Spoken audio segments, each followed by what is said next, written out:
Otras capas, ¿cuáles son las capas? Se me olvidó.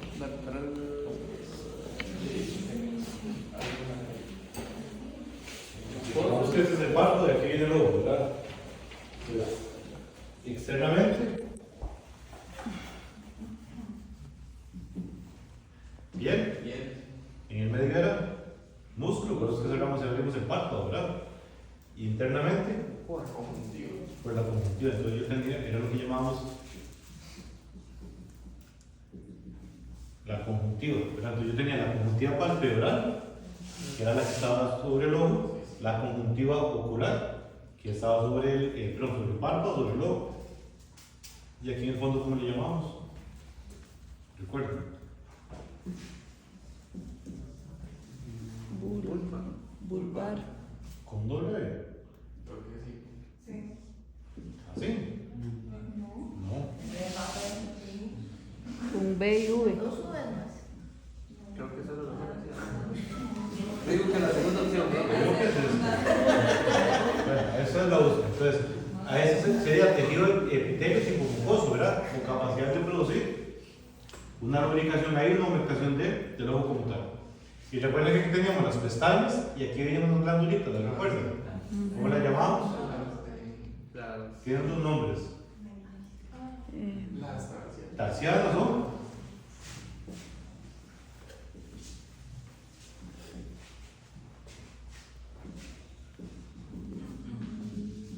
Meibonia. Glándulas tarsianas son meibomianas. Está claro, que recuerden que esas eran las de los orzuelos. ¿Recuerdan? Ese de ahí. ¿Qué producen? Como un cebito. Las arañas de la mañana de ustedes. Eso por ese lado. Bueno, ya recordamos que es la conjuntiva. De ahí viene el nombre, ¿verdad? Conjuntivitis, ¿verdad? ¿Qué sería una queratoconjuntivitis? Una inflamación De la córnea y de la conjuntiva, ¿verdad? Las lágrimas del ojo. ¿Dónde se producían lágrimas en el ojo? ¿Quién era el aparato lacrimal? ¿Recuerdan? ¿Ah? Ajá. ¿Quiénes producen las lágrimas? ¿Dónde estaban?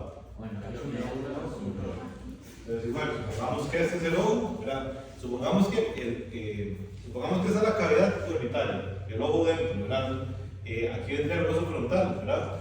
Aquí vendría un poquillo temporal, por ejemplo, aquí vendría el cigomático y el lagrimal, ¿verdad? Entonces, básicamente, cortando el hueso frontal en esa región dorsolateral, dentro de la cavidad, ahí nos encontramos una de las glándulas que era la glándula lacrimal, que es una glándulita depende del tamaño, 2, 3, 4, 5 centímetros. Esa es la principal, y a partir de ahí, los conductos que drenan, o sea, la glándula produce la lágrima y a través de los conductos drena y baña todo el ojo. Y la lágrima se dirige hacia el canto medial, donde teníamos el tercer párpado, ¿recuerdan? Y en el tercer párpado teníamos otra glándula, que era la glándula del tercer párpado. Entonces, tengo una glándula grande aquí y otra glándula aquí, que es la famosa, el prolapso del tercer párpado, el prolapso de la glándula del tercer párpado. Entonces, tengo una grande aquí y tengo otra aquí abajo, cuando lo recuerdo.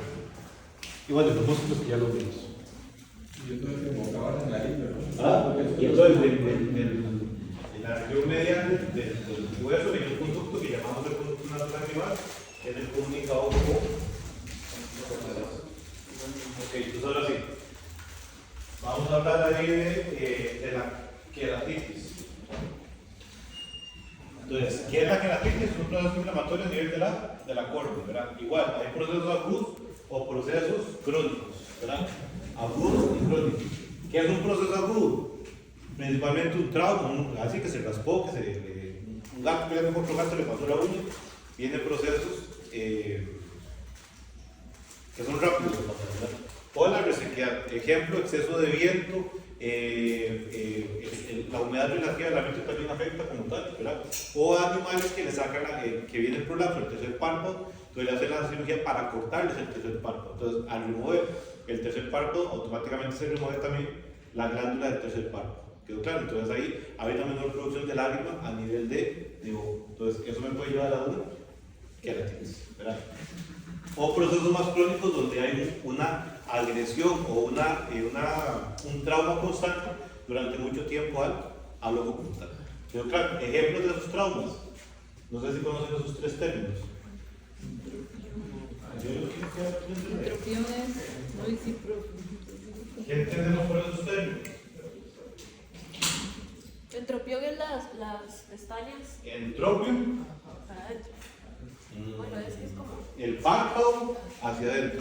¿Verdad? Pues supone que el borde del párpado tiene que estar hacia afuera. Entonces, automáticamente, cuando el párpado está hacia adentro, las pestañas van hacia adentro. ¿Verdad? Las pestañas hacia adentro, ¿verdad? Porque las pestañas siempre tienen que ir hacia afuera, ¿verdad? Entonces, en este caso, ellas nacen direccionadas hacia adentro, que pueden ir acompañados, ¿verdad? Y disticreasis es que los pelos nacen en las glándulas ¿verdad? Entonces, y faciales. recuerden que ellos ya están del lado de esto, entonces la pestaña crece en dirección hacia el ojo, hacia la córnea, porque creció en un lugar que no tiene que crecer. Porque la pestaña tiene que crecer del borde externo del párpado y dirigirse hacia afuera. Entonces, en este caso, crece aquí, entonces automáticamente va hacia adentro. Entonces, imagínense en el animal parpadeando todo el tiempo, genera una fricción, una irritación a nivel de córnea. Entonces, eso me genera una queratitis. ¿Quedó claro? Ok. Ahora, como les decía, quitar una de las glándulas animales, eso produce que luego esté con menos lágrimas como tal. Y todo se desencadena, va a terminar en la queratitis. ¿Quedó claro? ¿Qué logran ver ustedes ahí en ese ojo? Tejido como fibroso. ¿Se ve como tejido fibroso? ¿Qué más ven? No sé cómo encerado. Sí, encerado, pero es aquí. Un poquito dulce, así. ¿Qué más lo ven? Como Lo ven como rojo, ¿verdad? Entonces, esto ya es un caso crónico de un ojo que ha llevado palo mucho tiempo, ¿verdad? Va raspando, se pierde ¿recuerdan las capas que hablamos de la córnea? Entonces, hay un proceso inflamatorio, una lesión, y entonces ya llegamos a este caso crónico. ¿Qué los libros lo pueden llamar de? Algunos libros le ponen este nombre así. Palus. Palus o Queratitis. una queratitis superficial crónica. ¿Qué es lo que estamos viendo ahí? Esto es. ¿Por qué llegamos a esto? Porque días y días y días de una lesión. ¿Quedó claro? ¿Sí? Entonces lo que hay es una hiperplasia de las células que tenemos en la córnea.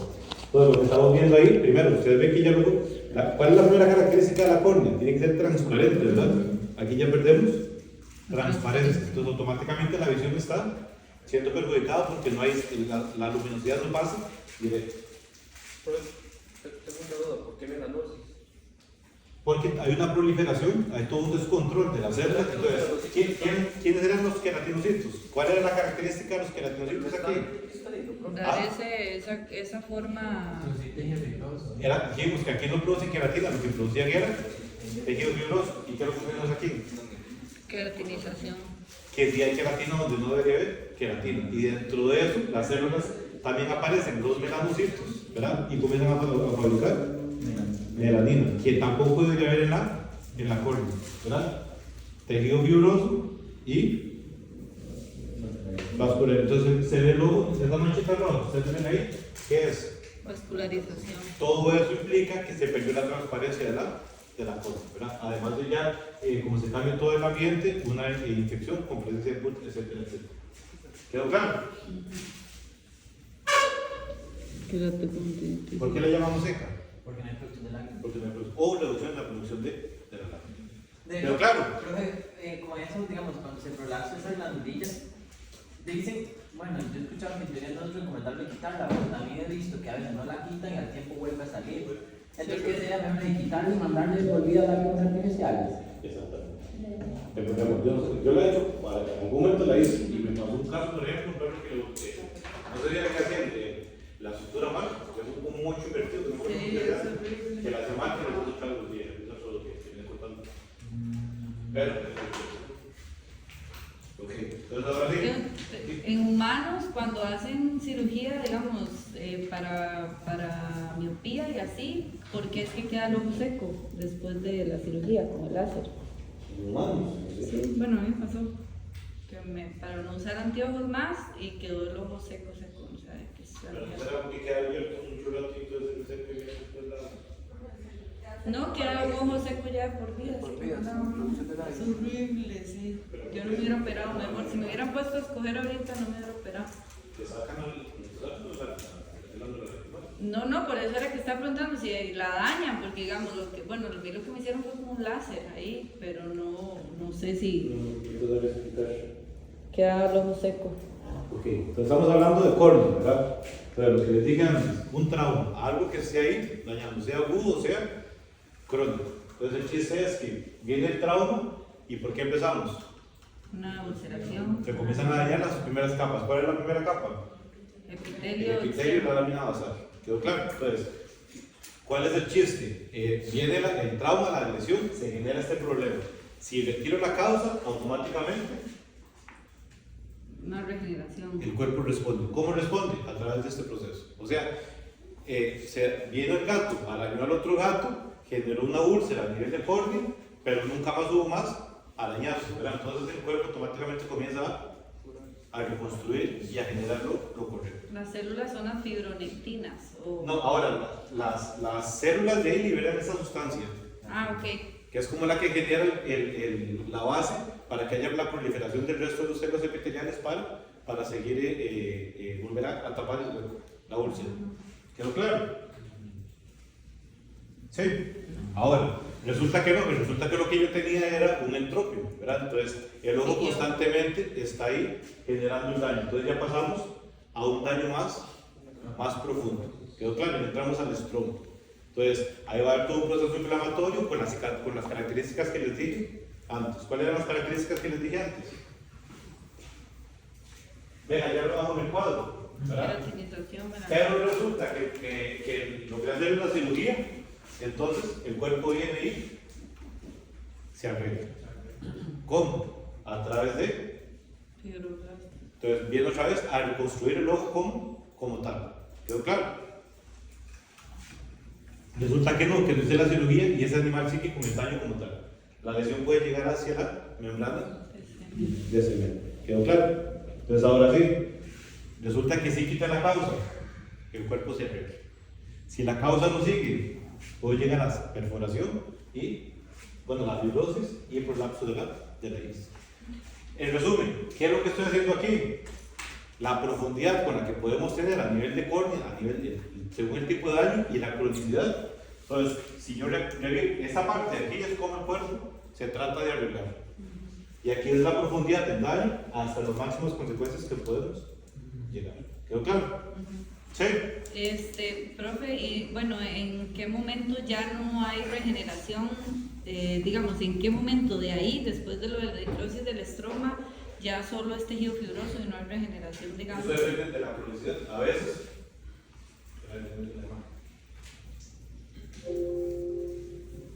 ¿Ven eso de ahí? A veces, ya cuando ya pierdo todas las características de la córnea como tal, de la capacidad de regenerarse, lo que tengo es un ojo por el resto de la vida. Entonces, lo que realmente tengo un poco de tejido fibroso sustituyendo la córnea como tal. Profe, ahí el animal puede ver, No. no ve nada. En el momento que se pierde la transparencia, ya comienza a dificultarse la. Y el epitelizante ocular, eso es como factores de crecimiento. El chiste del epitelizante ocular es promover. La de adelante, creo. Es promover este proceso de cicatrización aquí. Esto de aquí. El asunto es que el epitelizante ocular no es fibrinolítico, pero no lo voy a quitar. Entonces, depende del nivel de daño, puede haber una regeneración. ¿Y qué principio tiene? ¿Fibronectina o no? No sé, no recuerdo. Ese detalle no lo recuerdo. Más o menos claro eso ahí. Sí. ¿Y eso de película? Ok, entonces, dentro de ese, recuerden que aquí lo que tenemos es muerte celular. Automáticamente hay un proceso inflamatorio. Entonces, voy a tener un edema del estroma, ¿verdad? Y ese edema automáticamente ya genera una opacidad de la córnea. ¿De dónde viene el edema del estroma? Del líquido que viene de la lágrima. Entonces ese líquido entra, drena de la lágrima y pasa hacia las células del estroma y tú vas a tener una hinchazón de las células del estroma. Entonces cualquier proceso inflamatorio a nivel de ojo, voy a tener edema de la córnea. ¿Está claro?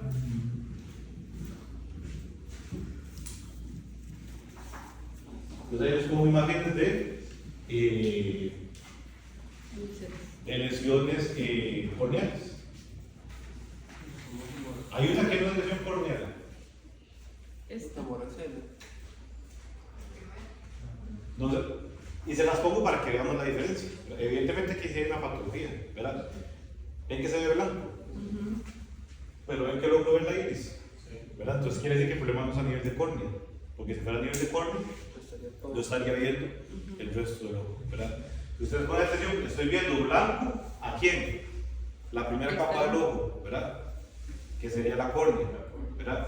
Pero yo sé que aquí el problema no es a nivel de córnea. ¿Por qué? Porque logro ver estructuras que vienen para atrás. Aquí el problema está el cristalino para allá, porque si logro ver. ¿Por qué? Porque si se logra ver transparente. Porque logro ver la iris. Porque si fuera a nivel de córnea, yo no podría lograr ver la iris o la pupila, ¿verdad? ¿Por qué? Porque el problema está en córnea. Entonces, la opacidad me impide el resto para atrás. Aquí hay una opacidad también, pero no está a nivel de córnea, porque logro ver unas estructuras antes de llegar al cristalino. ¿Quedó claro? Y aquí les pongo esto, ¿sí la han escuchado hablar?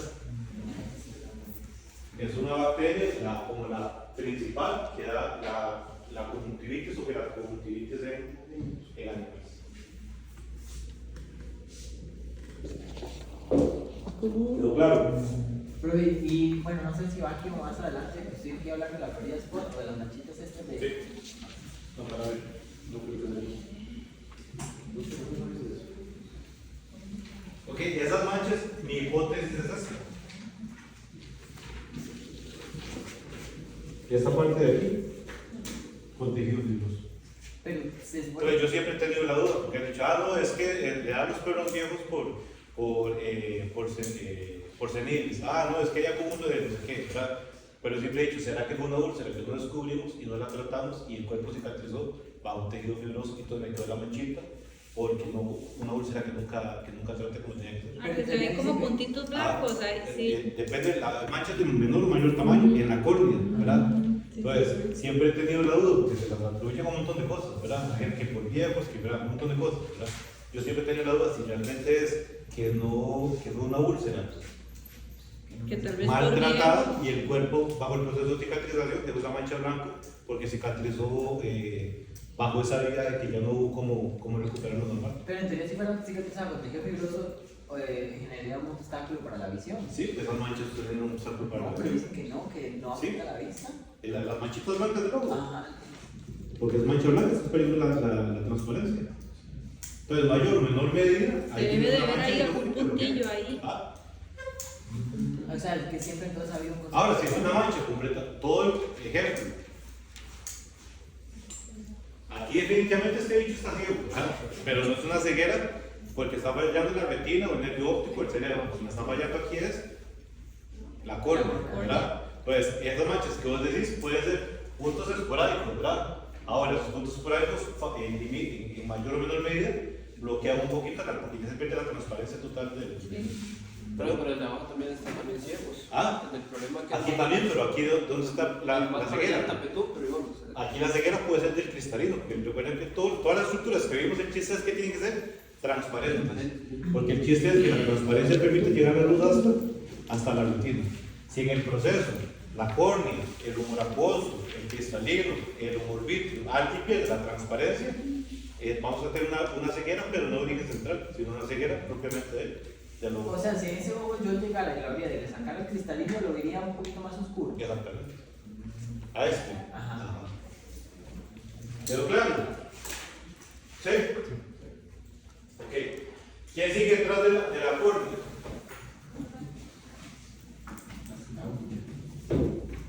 ¿Quién sigue detrás de la córnea? Cámara anterior, y detrás de la cámara anterior teníamos pupila, iris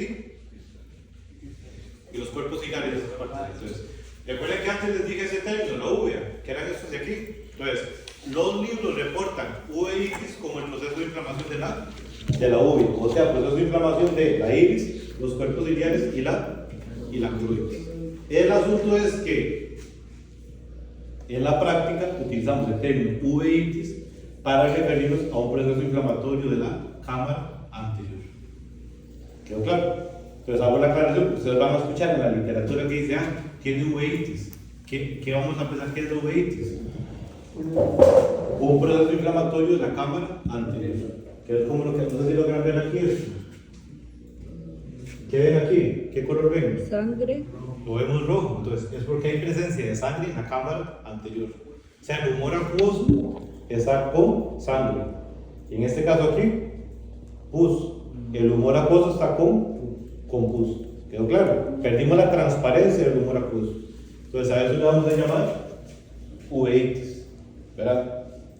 Les hago la aclaración porque los libros reportan que uveitis hace referencia a esas tres estructuras. Pero lo que estamos viendo ahí es de la cámara anterior. Entonces, para que generalmente cuando ustedes van a leer problemas de libros, enfermedades, patologías de libros, cuando lean el término uveitis, hace referencia a esos procesos en la cámara anterior.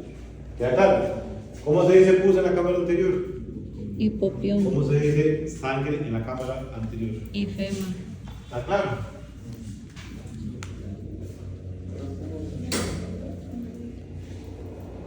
¿Quedó claro? Okay. Entonces, ahora sí, el término en los libros, el término para hablar de proceso inflamatorio en las cámaras es, pero les vuelvo a aclarar, cuando lean uveitis, probablemente se refiere a una inflamación de la cámara anterior y no utilizan el propio referirse a esto de aquí. ¿Quedó claro? Una inflamación en todas las estructuras. Esas son algunas de las causas, inmunocomplejos, infecciones. Ahora, entonces tiene así. ¿Qué es una uveitis por inmunocomplejos?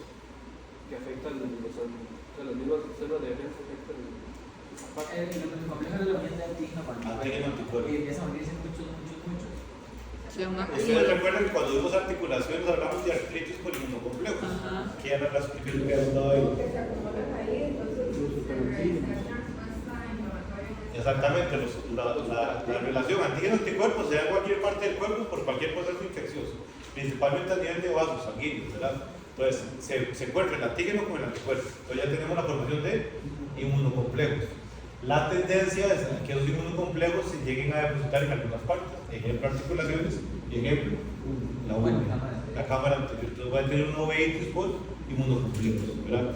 No sé si ustedes han escuchado hablar de que los perros con el líquido se les pone rojo o blanco. ¿Por qué? Sí, por los Uveitis por inmunocomplejos. inmunocomplejos. No sé si conocen la enfermedad del ojo en los perros. ¿Cómo se llama la gente? La enfermedad del ojo azul. ¿Es un virus?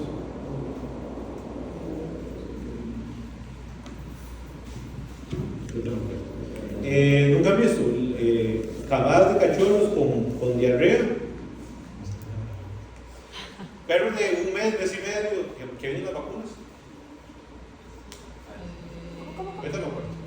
Es el negocio que presenta con el parquímetro. Viene la vacuna.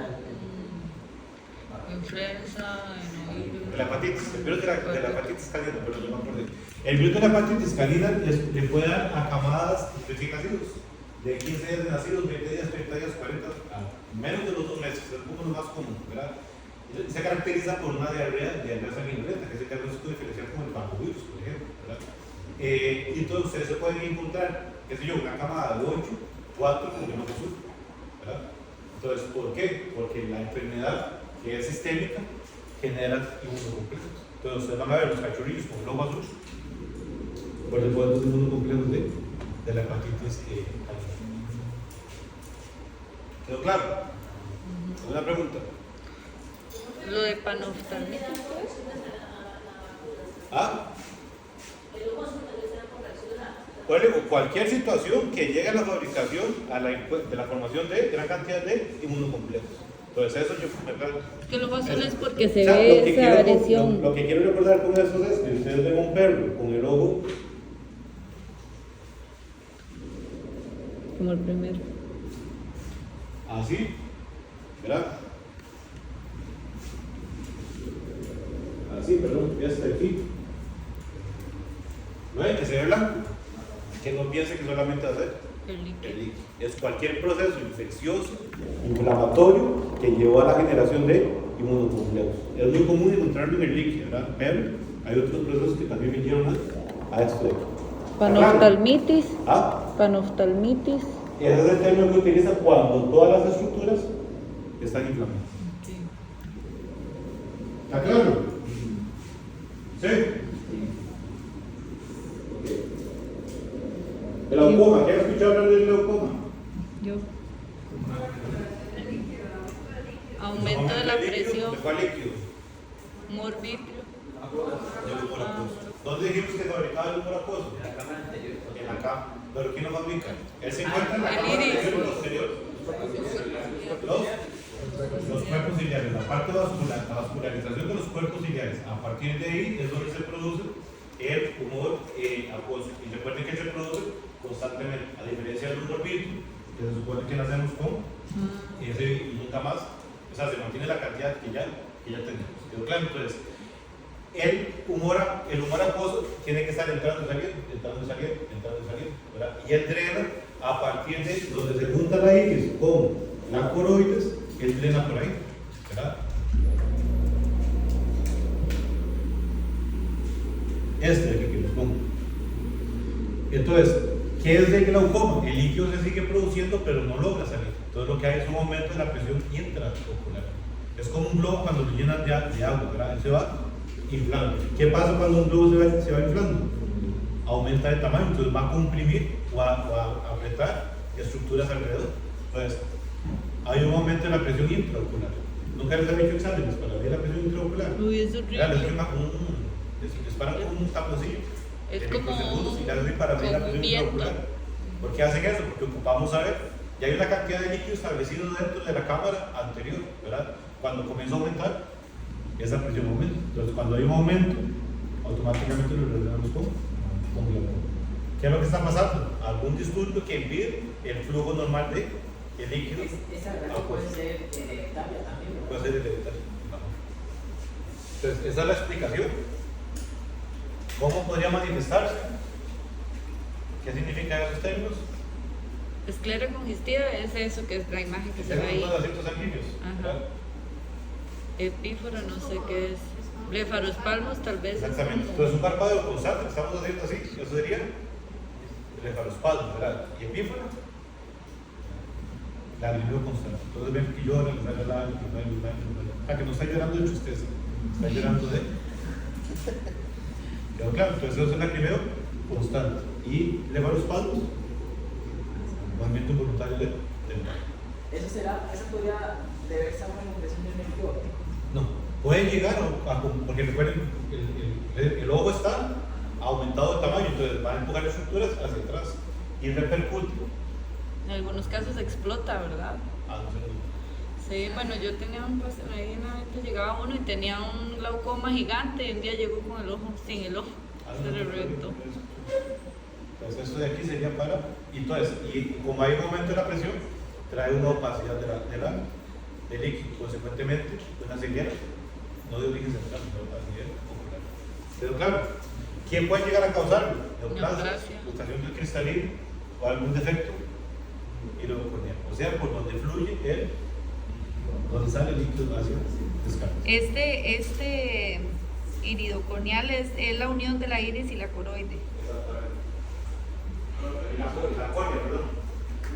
Eso es la luxación del cristalino porque puede llegar a tapar o sea, que se corre el cristalino. Porque la luxación del cristalino. Supongamos que este es el cristalino. ¿A través de quién está amarrado el cristalino? ¿Recuerdan? Exactamente. Entonces, y más o menos por ahí es donde se fabrica y drena el líquido. Entonces, cuando se descarga el cristalino, va a haber segmentos donde quedan como taponeados para que fluya el líquido normalmente.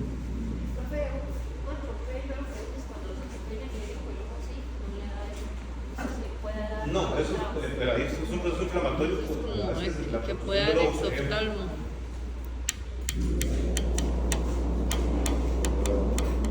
Catarata. Opacidad del cristalino. ¿Qué entendemos por catarata? Básicamente es una lesión a nivel del cristalino, de la lente.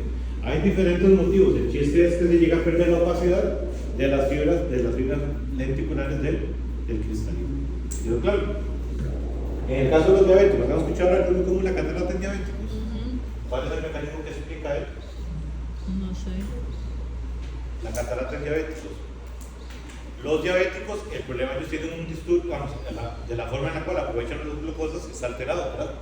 Entonces, hay una abundancia de sorbitol, que es como el tipo de azúcar que aprovechan el epitelio del ojo para mantenerse y nutrirse. Entonces, ese sorbitol entra dentro del cristalino y lo que hace es una hinchazón de las fibras.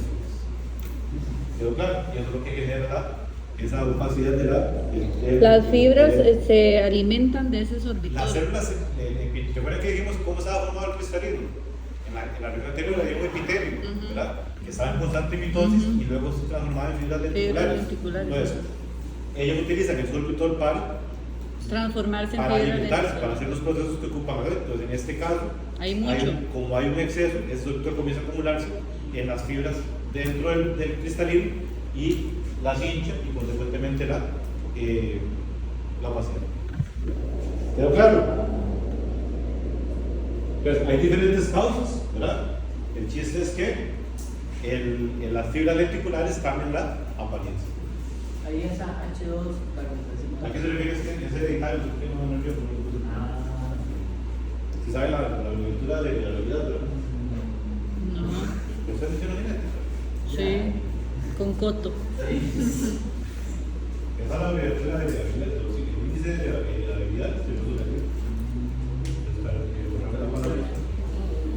Solo que no sé cómo se pone en exponencial. Y la luxación del cristalino, ¿qué entendemos por luxación del cristalino? que se mueve, Que sale de su posición. ¿Por qué creen ustedes? Como ese abajo. Logra ver aquí. Puede ser por un tumor, ¿no? Que uno... Porque aquí lo sostiene. Entonces, por algún motivo hay ruptura de eso, entonces el cristalino sale de su posición. ¿Quedó claro? sería así como ese. Sí. Ahí. Sí logran ver, ¿verdad? Ahí yo tengo que poner la luz, si luz ya puedo ver ese movimiento, digamos. O sea, tengo que pegar. No, hay que mejorar la luz. que se vea... ¿Preguntas, comentarios? Chicos, ¿quieren paramos por aquí? Porque no voy a hablar de un tema de ojos no cae en la materia de examen, es hasta hígado, papa. No sé si tienen alguna pregunta o comentario.